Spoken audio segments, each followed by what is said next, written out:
வினோத் அவரோட படத்துக்கே வரமாட்டார், ப்ரொமோஷனுக்கு வரமாட்டார், யோசிப்பார்.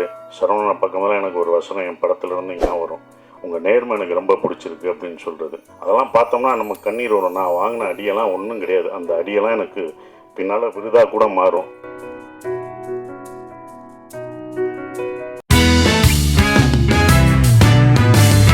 கதையின் நாயகன் சசிகுமார் சார்.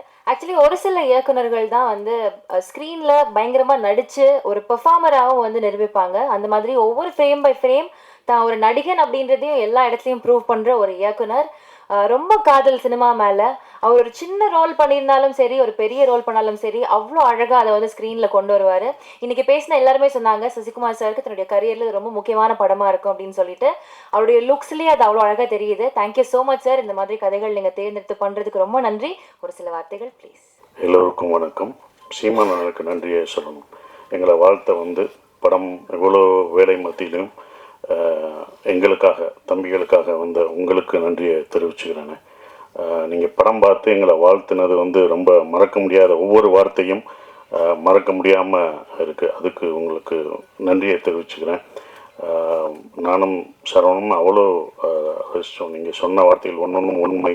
இப்படி நடக்கணும், இப்படி இருக்கணும்னு சொன்ன விஷயங்கள் அதை நீங்கள் மறுபடியும் இதில் சொன்னீங்கன்னா இன்னும் சந்தோஷப்படுவோம் எங்கள்கிட்ட சொன்னதை. அது அப்புறம் வினோத் அவரோட படத்துக்கே வரமாட்டார், ப்ரொமோஷனுக்கு வரமாட்டார், யோசிப்பார். அப்படியே கூப்பிட்டாலும் முகத்தை மூடி மறைச்சிக்கிட்டு பேசவும் மாட்டாப்புல. என்ன ஏண்டா கூப்பிட்டீங்க இதுக்கு அப்படின்னு அவரோட ப்ரொமோஷனுக்கே வரமாட்டார். ஆனால் சரவணனுக்காக இங்கே வந்தது வந்து ரொம்ப சந்தோஷம். எங்களை வாழ்த்துனதும் வினோத் வந்து அவ்வளோ சீக்கிரம் யாரும் எந்த படத்தையும் எங்களை பற்றிலாம் சொல்ல மாட்டார். இப்போ ஆச்சரியமாக இருக்குது, சொன்னது ரொம்ப சந்தோஷமாகவும் இருக்குது. ஸோ அப்படி ஒரு படத்தில் நான் பண்ணியிருக்கோம் அப்படின்ற ஒரு விஷயம் சந்தோஷமாக இருக்குது. சமுத்திரகனி சகோ வர முடியாத சூழலாக இருந்தது, அது எனக்கு தெரியும். அது வந்ததுக்கும் நன்றி. பாலா சக்திவேல் சார், ஹீரோயின் எல்லாருக்குமே என்னுடைய நன்றியை தெரிவிச்சுக்கிட்டு ஒரே ஒரு விஷயந்தான் சொல்லணும். நான் அடிக்கடி சரவணன் பக்கமெல்லாம் எனக்கு ஒரு வசனம் என் படத்துலேருந்து ஞாபகம் வரும், உங்கள் நேர்மை எனக்கு ரொம்ப பிடிச்சிருக்கு அப்படின்னு சொல்கிறது. அதுதான் சரவணன் பக்கமாக அந்த நேர்மை எனக்கு ரொம்ப பிடிச்சிருந்தது. சரவணோட பொதுவாக எனக்கு சரவணன் எப்படி பிடிக்கும்னா, மற்றவங்க பிரச்சனைனா குடும்பம் பொண்டாட்டியெல்லாம் விட்டுட்டு போய் முதலாக போய் நிற்கிற ஒரு ஆள் தான் சரவணன். நானே சொல்லியிருக்கேன், எதுக்குங்க வாங்க வேலையை பார்ப்போம் அப்படின்னும். ஆனால் எல்லாத்தையும் சாப்பிட்றதெல்லாம் விட்டுட்டு போய் முதலாக போய் நிற்கிற ஆள் அவர் தான். இப்போ அவருக்கு தெரிஞ்சிருக்கும் உங்கள் பின்னாடி யாராக இவங்க தான் இருக்காங்க, அது யார் நிற்கிறான்னு பார்க்கணும். ஏன்னா சினிமாவில் எல்லாருமே அவங்க கூட இருக்க மாட்டாங்க, அவங்க கூட நிற்க மாட்டாங்க.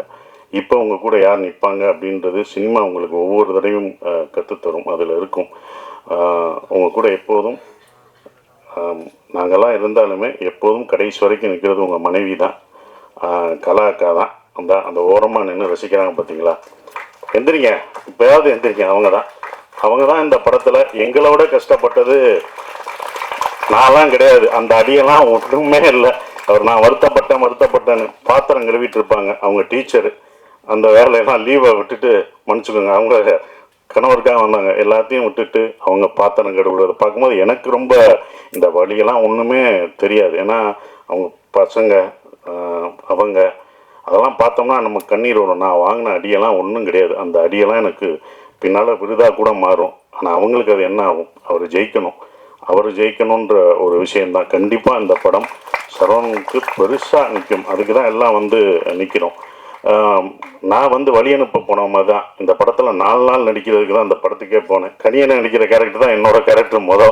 வழி அனுப்ப ட்ரெயினில் ஏற்றி விட்டுரு, வாங்க நீங்களே ஏறுங்க. அந்த மாதிரி நான் வழி அனுப்ப வந்தாரா, என்னப்பா ஏற்றிட்டீங்க, அப்படி தான் அந்த படம் இருந்தது. அவர் சொன்னார், நான் ரொம்ப கஷ்டப்பட்டேன் அப்படின்ற ஒரு விஷயம், ரொம்ப கஷ்டப்பட்டேன்னாரு.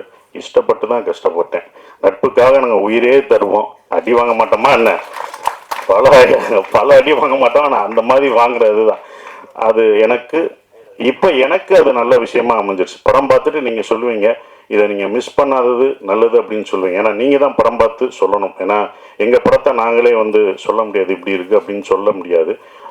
இந்த படம் அவ்வளோ நீங்கள் எல்லாம் சொல்லும்போது ஸ்லோவாக போகுமோ அப்படிலாம் இல்லவே இல்லை. நீங்கள் ரொம்ப ரசிப்பீங்க. நம்ம பார்க்க தவறிய மனிதர்களை பார்ப்பீங்க. நந்தன் ஒரு படம் அப்படிலாம் இல்லை, ஒரு பதிவு. சரவணன் வாழ்க்கையிலையும் நான் இதில் நடித்ததில் எனக்கும் ஒரு பதிவான ஒரு படத்தில் நான் நடிச்சிருக்கேன். ஒரு பதிவில் நான் இருக்கேன்றதில் ரொம்ப சந்தோஷப்படுறேன். எல்லாருக்கும் என் நன்றியை தெரிவிச்சுக்கிறேன். அப்புறம் ஜிப்ரான் வந்து இதில் அந்த மியூசிக் நான் நடக்கும்போது இந்த ஒன்று ஒன்றா யோசிப்போம், நம்ம நடையை மாற்றணும் அப்படின்னு. இந்த படத்தில் நடையெல்லாம் மாற்றி நம்ம ஸ்லோவாக நடந்துவோம், இதுக்கு ஒரு மியூசிக் இப்படி வைப்பாங்க அப்படின்னு நினச்சி நம்ம பண்ணுவோம். டைரக்டரும் அப்படி எடுப்பார். ஆனால் அவர் அது ஒரு பேங்காக போட்டு மாற்றினார். ஜிப்ரான் தான் இந்த படத்தை இன்னமும் பிரம்மாண்டமாக்குனது. அந்த மியூசிக்கில் நீங்கள் மியூசிக் பார்க்கும்போது படத்துக்கும் அந்த மியூசிக்கும் வேற ஒரு இது தெரியும், ஆப்போசிட்டாக இருக்கும். அப்படி பிரம்மாண்டமாக்குன ஜிப்ரானுக்கு என்னுடைய நன்றிகளை தெரிவிச்சுக்கிறேன். நன்றி, வணக்கம்.